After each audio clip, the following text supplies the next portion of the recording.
Hello everyone, peace be with you. I'm back with another discussion. I hope you're doing well. So the last time we spoke, we talked about the foreign factor, foreign support given to the Eritrean Revolution, to the beginning of the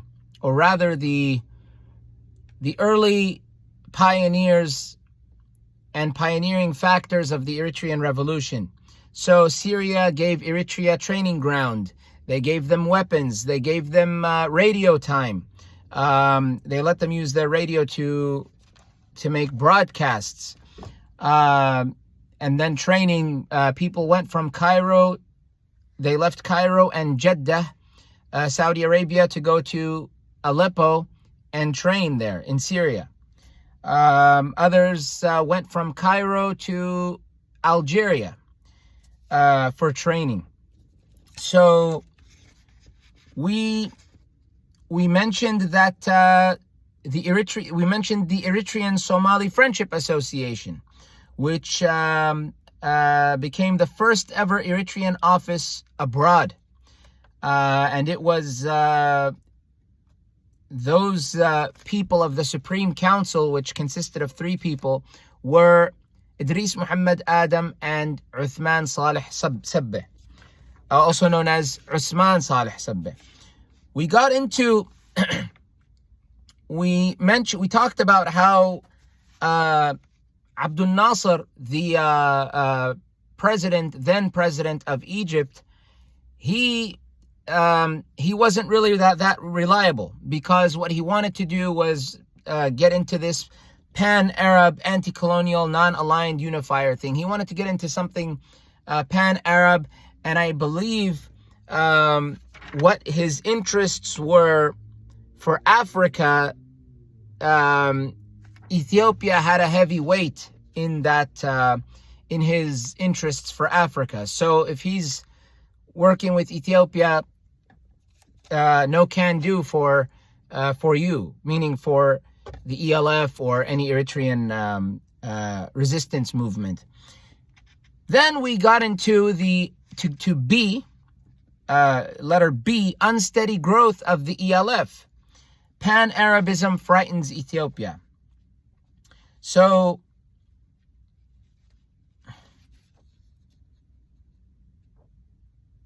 we talked about students who studied in Egypt, who were inspired by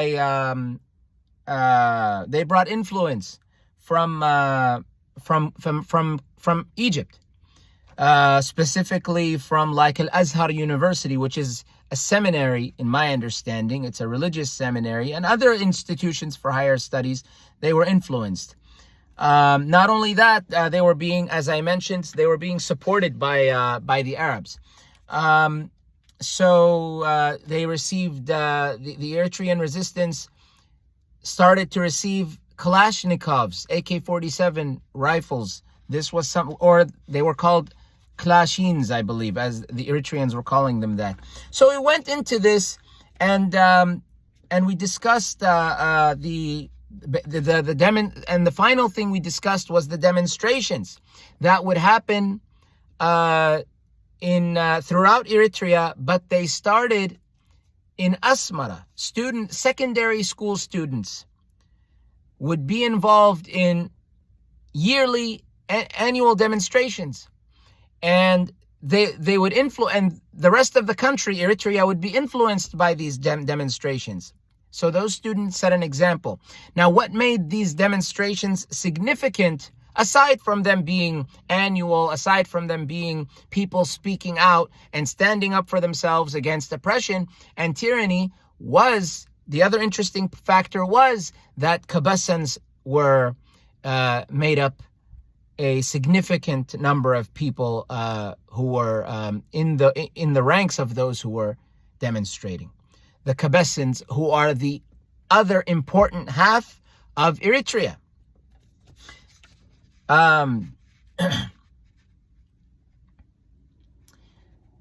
So if I can find a sentence where, yes, so Asmara students rallying behind the Eritrean national movement signified that the Kebessan population, the most important other half of the Eritrean people, will not for long lag far behind the other segments of the society in the nationalist cause. Because the Kebessans, so when he says Kebessans, he's talking, Mr. Walde Jesus Ammar is talking specifically about the Christian population from the highlands. Seraya, Aklugzai, Hamasian. So southern Eritrea, basically.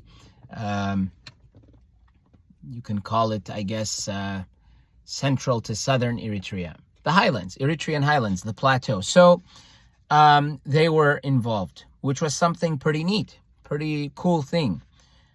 So things were looking good. And then there were students from Asmara joining the armed struggle, starting immediately after a massive student demonstration in March 1965. So students started joining the armed struggle, let alone just demonstrating. They were joining the armed struggle.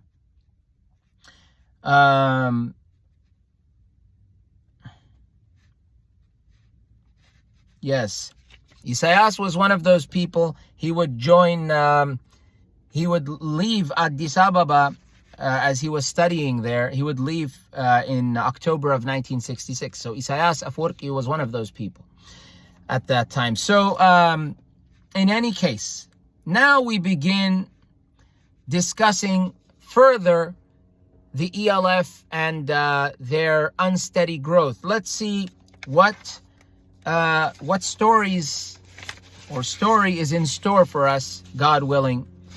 We may or may not complete the chapter. Let's see how far we get. No problem. We're not in a rush. Or maybe some of us are. I don't know. But in any case, let's get started. Before anything, I begin in the name of God, the compassionate, the merciful. I praise and I glorify him as he ought to be praised and glorified. So the self-appointed Supreme Council in 1965 created a new organ called the Revolutionary Command to be headquartered in Kassala and devised a new structure for the Eritrean Liberation Army, ELA, Eritrean Liberation Army. So, who is the Supreme Council again? The Supreme Council members were Idris Muhammad Adam, Usman Saleh Sabbe, and Idris Usman Galaido. It says Galaidos. I didn't look his name up, I forgot, but Galadeos or Galaidos. So these were the three. Idris Muhammad Adam, I believe, was a Bani Amir. Usman Saleh Sabbe was a Saho. And Idris Usman Galaidos is, he's said here to be a, I think Mr. Walde Jesus said he was a Tigray from a Tigray subgroup, I believe. I think that's what Mr. Walde Jesus says. But I have read in another source the history of the which discusses the history of the ELF. It's the one with, if you want to search it up and find it, it's a PDF, but the cover is, it has a blue cover with a black and white picture of Eritreans dressed in white, I believe, and a cameraman with a beard. So in that text, which is a very good text if you want to learn about the ELF, it's mentioned that Idris Usman Galaidos or Galadeos was a Blaine. So which one it is, I'm not too sure, but he might have been this, he might have been that, I'm not sure. So in any case, these are the three. And as you can see, it says the self-appointed. They were self-appointed, the Supreme Council. So they created a new organ. Hold on a second. So we have more. So, but in June 1967, Tedla Bayru, Tahir Muhammad Noor, Muhammad Saleh Humed, Usman Khair, and Saeed Hashim were included. So they became included in the Supreme Council. See Eritrea National Democratic Revolution versus Ethiopian Expansionism, which I believe is a book published in Beirut, Lebanon, ELF Foreign Information Center, 1979, page 36. So I guess they're the ones who published it, the ELF Foreign Information Center. So these people started an organ called the Revolutionary Command. You will see it written as ELF dash or hyphen RC, Revolutionary Command. Its first members were 8, most of whom were retired Sudanese army soldiers, including its chairman, Muhammad Saad Bani Amir, who fought in World War II on the British side. Okay, so modeled after the Algerian guerrilla experience of territorial division, wilaya,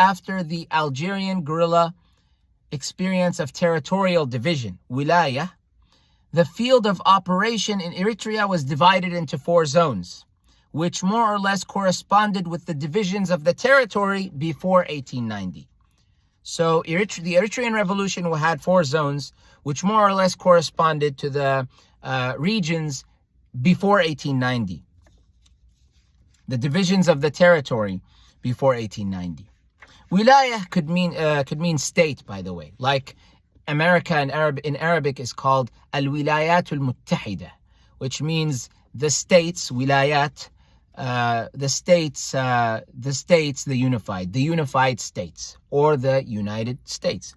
So, in any case, so, yes, modeled after the Algerian guerrilla experience of territorial division, wilaya, the field of operation in Eritrea was divided into 4 zones, which more or less corresponded with the divisions of the territory before 1890.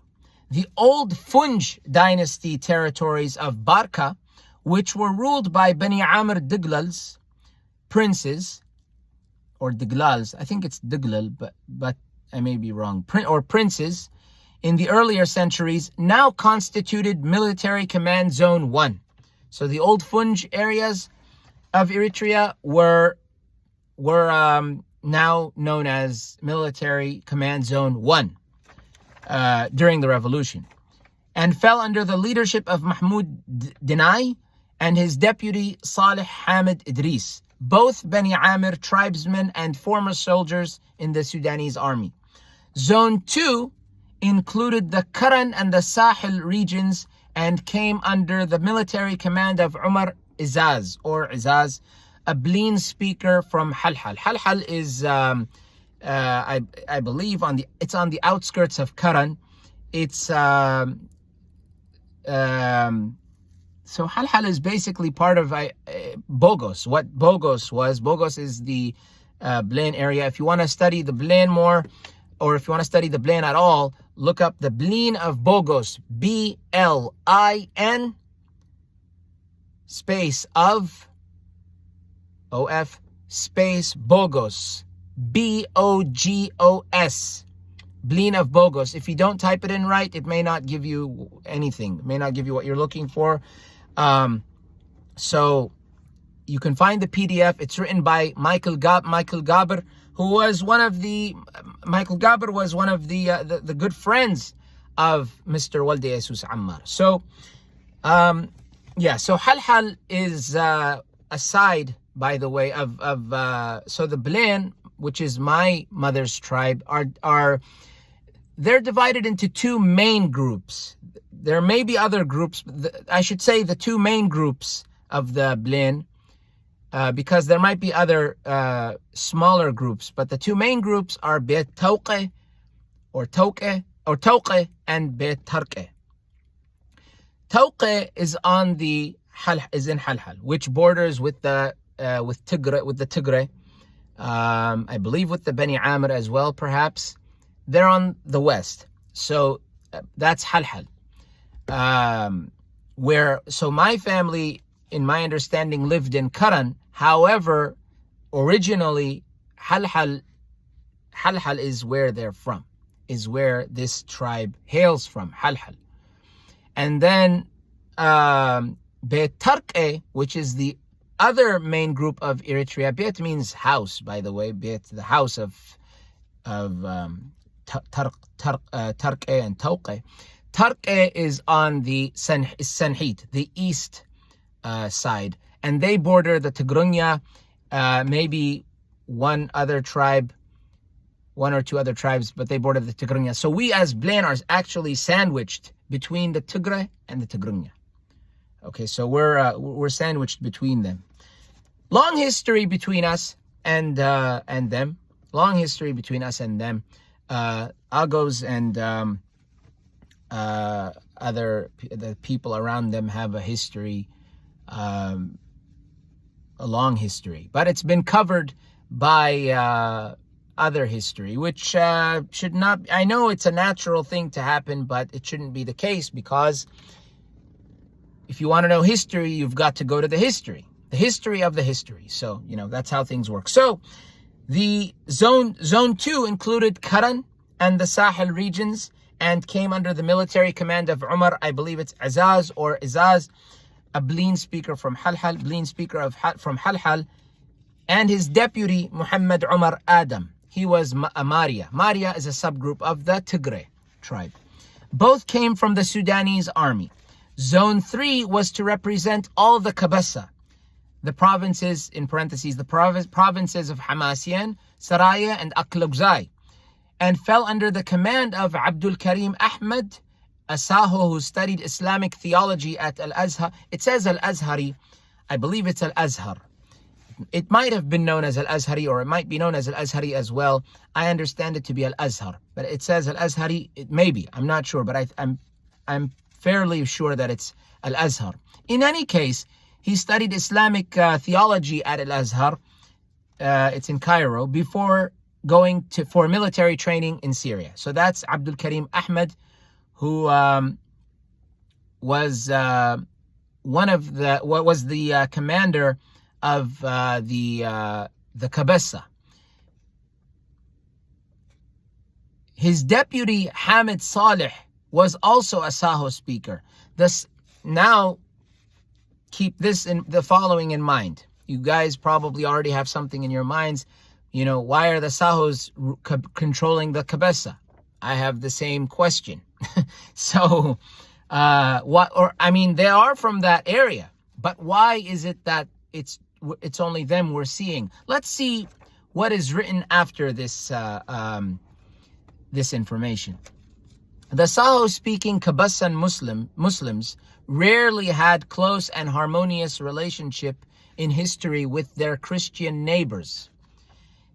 Again, the Saho-speaking Kebessan Muslims rarely had close and harmonious relationship in history with their Christian neighbors, and Abdul Karim and his deputy definitely were not the best choice to mobilize Christian Kebessa.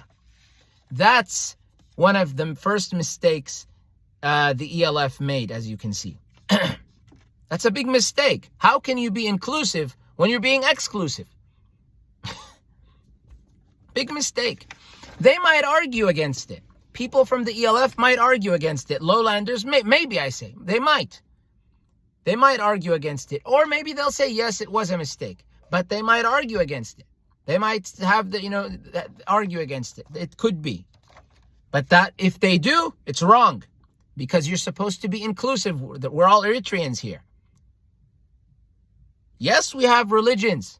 At the end of the day, though, we have our religions. No one's stopping anyone from practicing a religion. No one is getting in between a person and his religion. No, it has nothing to do with that. This is for the freedom of the land.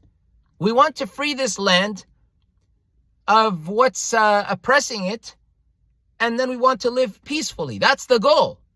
Has nothing to do with what religion you follow, or what tribe you come from, or where you come from in the country. This is not what we're focused on. We're focused on freeing this country as collectively. That's the whole goal. You would think it would be easy, but that's not how it is, unfortunately. Or rather, that's not how it was. So that was Zone 3, Kebessa.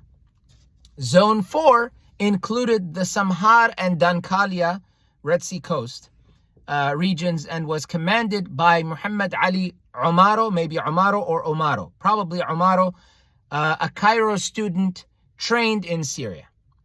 His deputy was Abdullah Barih or Barih. I don't know how to pronounce it because it's written in English. So both were identified with Sabbe.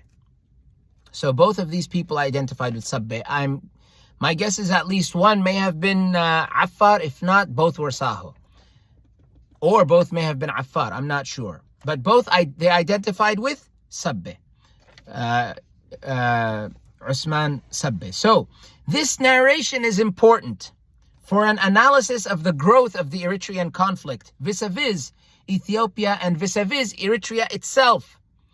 The armed struggle grew to challenge Haile Selassie's regime, but it grew in a way that further disrupted the internal complexities.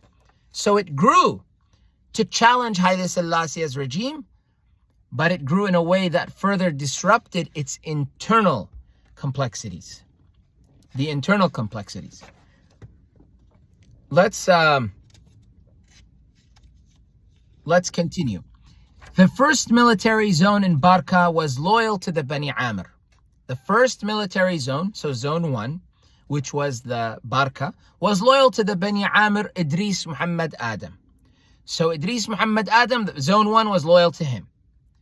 Zone 2 had the support of Idris Usman Galadeos, a Bet Juk from Karan. It says he's Bet Juk. Bet Juk is, I believe, a subgroup of the Tigray. I believe. I had a great aunt who was Bet Juk. She was, if I'm not mistaken, she was Bet Juk. So they're a Tigray subgroup, the Bet Juk. So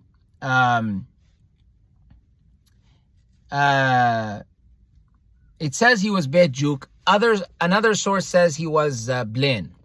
Now, I would think that, I'm not sure. I don't know if he was Bet Juk or Blaine. He may have been Blaine, but it says he was a Bet Juk from Karan.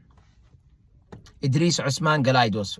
So he had the support of, so Zone 2 had the support of Idris Usman Galaidos, a Bet Juk from Karan. Zone 4 of the Masawa area had Sabbe at the helm. The coast had Sabbe at the helm. So Sabbe was in charge of that.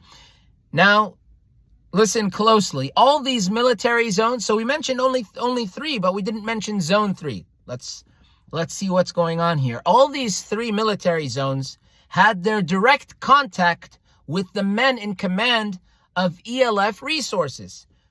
Arms, supplies, food, money, scholarships, and other privileges that can be obtained through holding power.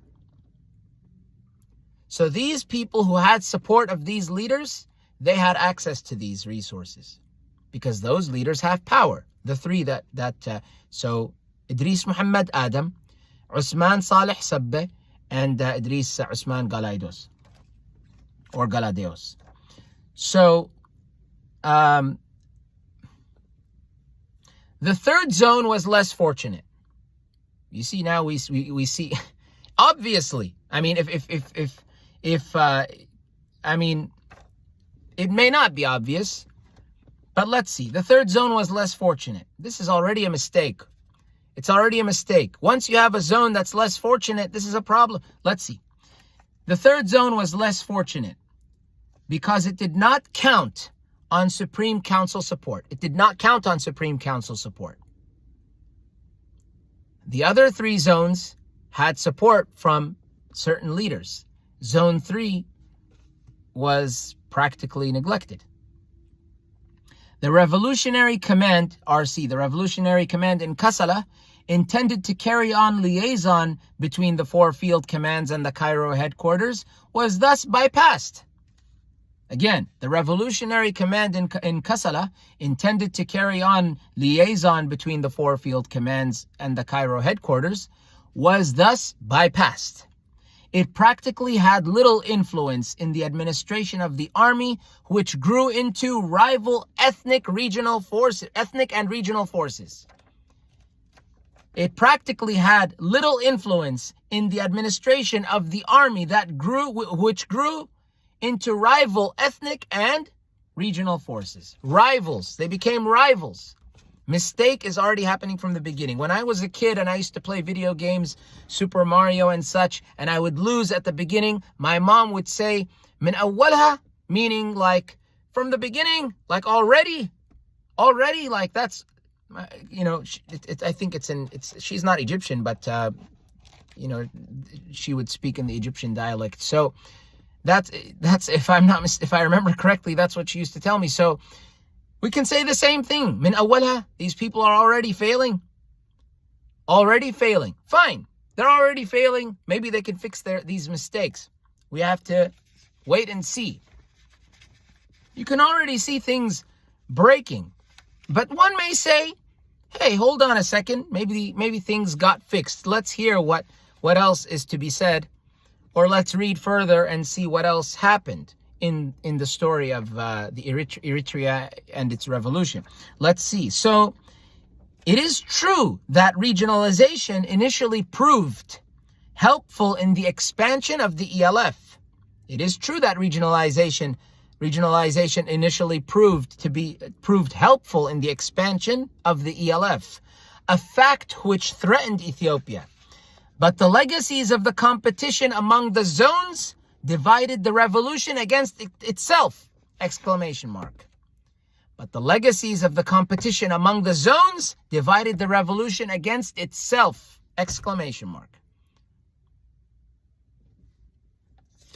Divided.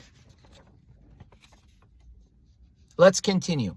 The third zone naturally failed to attract recruits from the Christian Kebessans and remained a Saho subfront, So the third zone naturally failed to attract recruits from the Christian Kebessans and remained a Saho subfront. A fifth zone, initially including elements from the neighboring second zone, Karan Sahel, was thus created in 1966. Again, a fifth zone, initially including elements, so at the beginning including elements from the neighboring second zone, Karan Sahel, was thus created in 1966.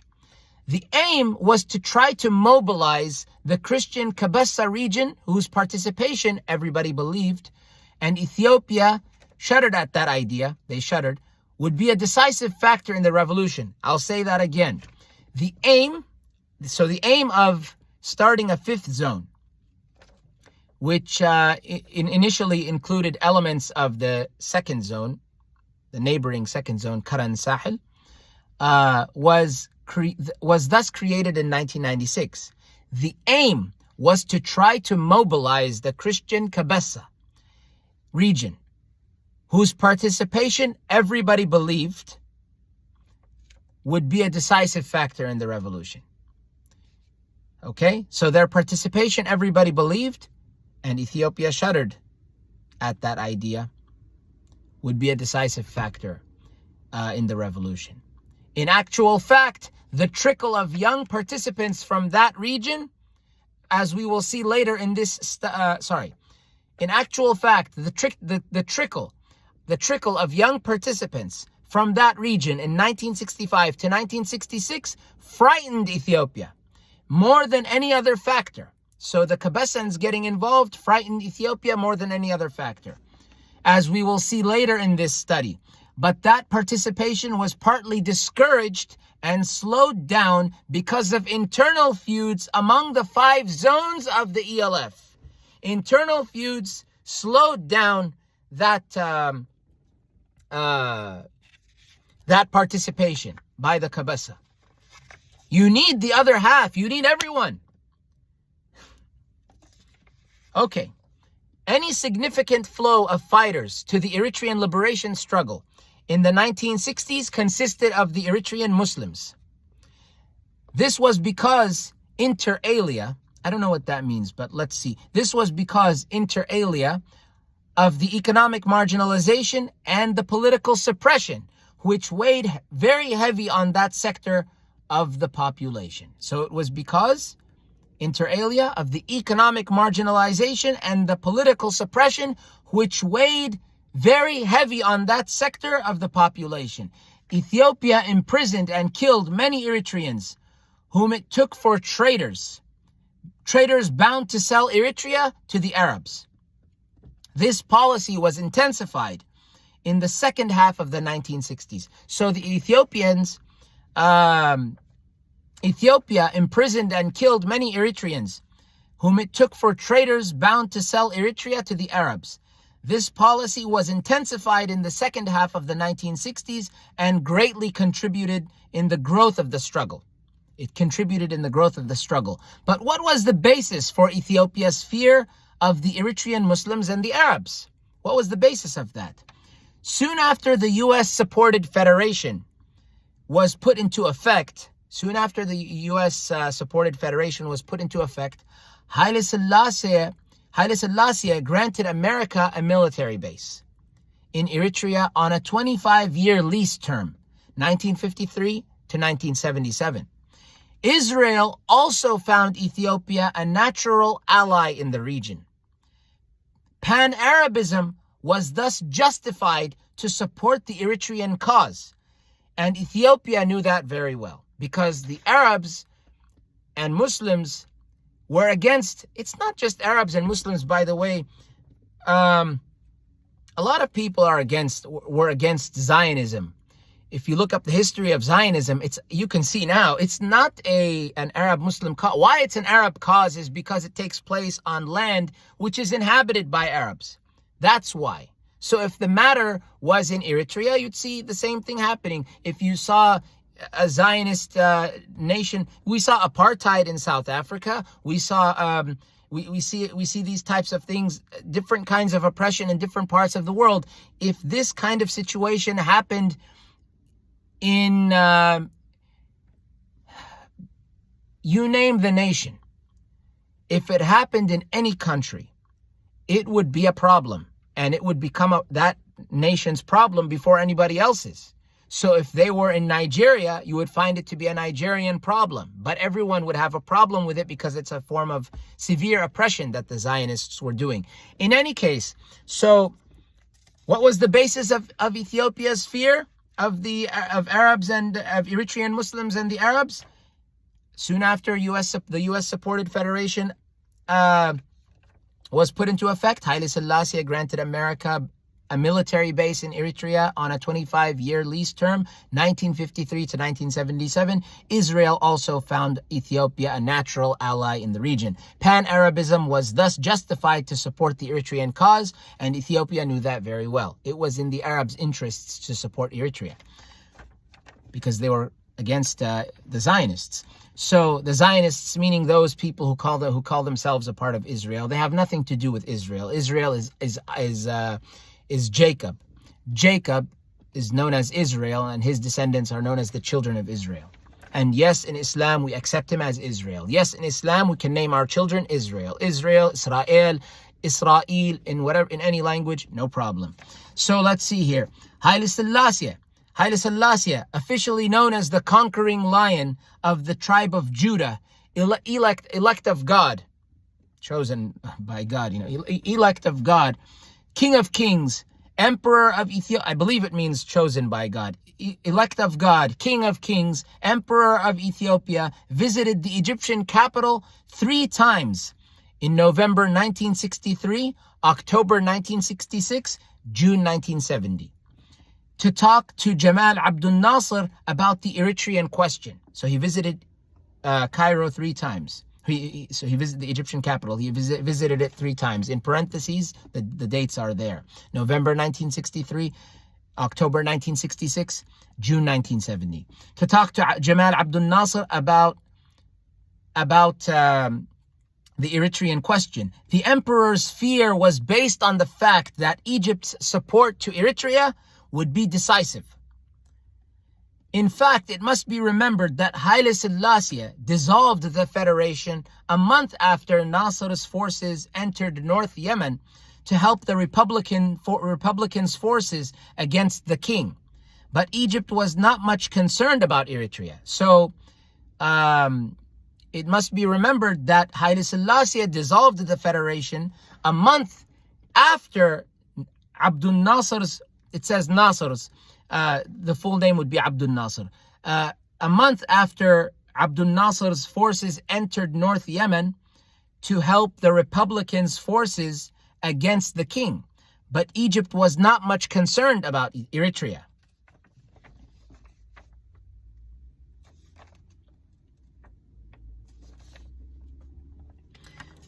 Ethiopia's fear of Arabism and Eritreanism became plausible. So Ethiopia's fear of Arabism and Eritreanism became plausible when the Ba'ath Party seized power in Syria in 1963 and later supported the Eritrean cause by opening an office for the ELF and a center for training its cadres. So the Ba'ath Party is a pan-Arab socialist party. This term Ba'ath was used in Syria and Iraq. The term Ba'ath, this Ba'ath Party. Ba'ath, I think, has something to do. I could be wrong, but I think it has something to do with resurrection. They wanted to do this Arab nationalist thing, pan-Arab thing. So they were aligned with Abdul Nasser and Saddam and Hafiz al-Assad and Jamal Abdul Nasser and others. Al-Qaddafi, I think, was involved, and Yemen may have been involved. Palestine was in Yasser Arafat. These people were all part of like the same gang. However, they were not always united. So unity was not always, because at some point, Iraq and Syria would not deal with each other, you can say. It just became a, I don't know the full story. I don't have the details. I don't have any of that. But this is what was going on at the time. There was this socialist awakening, in the Arab world, which would not last.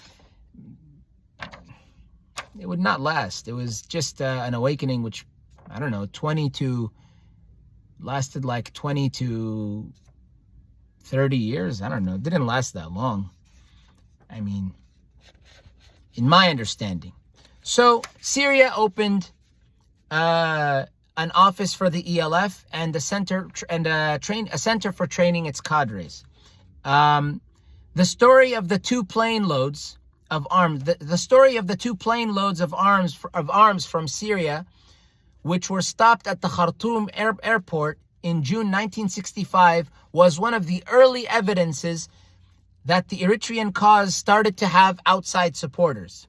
Those Syrian arms did not reach Eritrea at that time, but the media reports on them encouraged many Eritrean youths to take their national struggle more seriously. Again, those Syrian arms did not reach Eritrea at that time, but the media reports on them encouraged many Eritrean youths to take their national struggle more seriously.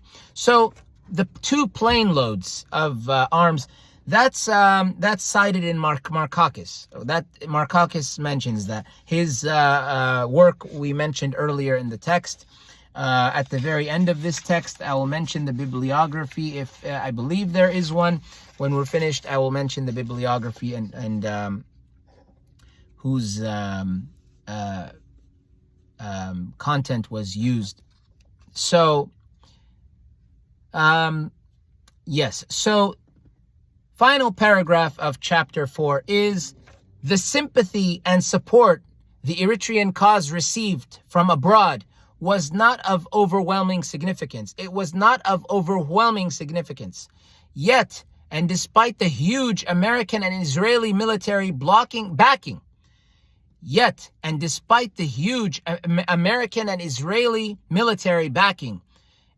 the huge American and Israeli military backing Haile Selassie enjoyed, Ethiopia overreacted to the matter. So, the sympathy and support the Eritrean cause received from abroad was not of overwhelming significance.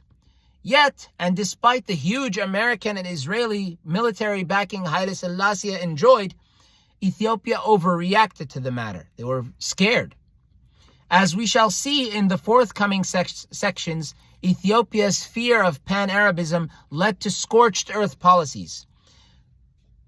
which were, it says WHIC, I believe it's a typo, which were destined to backfire. It must be a typo. Ethiopia's fear of pan-Arabism led to scorched earth policies which were destined to backfire. So, as we shall see in the forthcoming sections, Ethiopia's fear of pan-Arabism led to scorched earth policies which were destined to backfire. The displaced pastoralists and the persecuted urbanites became refugees and later swelled the ranks of the guerrillas. So they became refugees and later swelled the ranks of the guerrillas. They joined the revolution. So you see, Ethiopia was scared because, to be honest with you, I don't know why, because it says here they had a huge American and Israeli backing, but despite that, they were still afraid.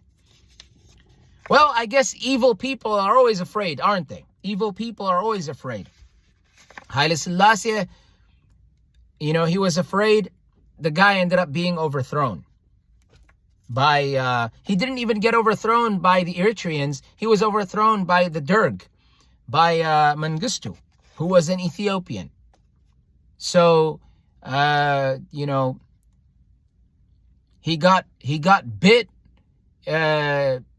He got bit by an animal with sharp teeth. In his case, he got bit by a snake. That snake did not come from Eritrea, and Eritrea was not made of, well, it had snakes, but it was made of lions. But it had snakes among the lions, hiding, but hyenas, you could say, maybe hiding among the lions, disguised as lions. But Haile Selassie was overthrown by one of the people that were, you could say, one of his own. He wasn't one of his own in that Mengistu did not share the same. Mengistu had a completely different ideology, but he was the one who overthrew him, or his group anyway, the Derg. So, and then Mengistu would end up becoming ruler not long after. So, the sympathy and support, so we finished the paragraph. The displaced pastoralists and the persecuted urbanites became refugees and later swelled the ranks of the guerrillas. Now, there's a footnote here, footnote 21. It's after, so yet and despite the huge American and Israeli military backing Haile Selassie enjoyed, and then there's a footnote here. 21, footnote 21. The U.S. between 1953 to 1976 supplied Ethiopia with military aid, which was 2/3 the total for Black Africa. 2/3 the total for Black Africa. Israel was the second most important partner. Among other things, Israel trained 5,000 Eritrean nationals as counterinsurgency commandos for Ethiopia to fight the ELF 1964 to 1970. See Ehrlich. Ehrlich mentions this in his text, footnote 7, page 124. Haggai Ehrlich, if I'm not mistaken, is from Tel Aviv. I don't know if he was born there, but I believe he's from Israel, I believe. Haggai Ehrlich. He's telling you here, Mr. Walde Jesus includes a footnote. His source, I would say, his source is Haggai Ehrlich's text. Mentions that Israel trained Eritreans against, to fight against the insurgency, to fight against the revolution. So, for those of Eritreans who out there who might think that, Israel, this is an Arab thing, or this is a Muslim thing. No, that's not how it is. Go back to the history. If you go to the history, you will find that the United States of America, the government, and Israel both supported Haile Selassie. They supported the cause which was against Eritrea. Forget about the Arabs. Every human being in this world has a life. Every human being counts. Every human being from every from every corner of the globe.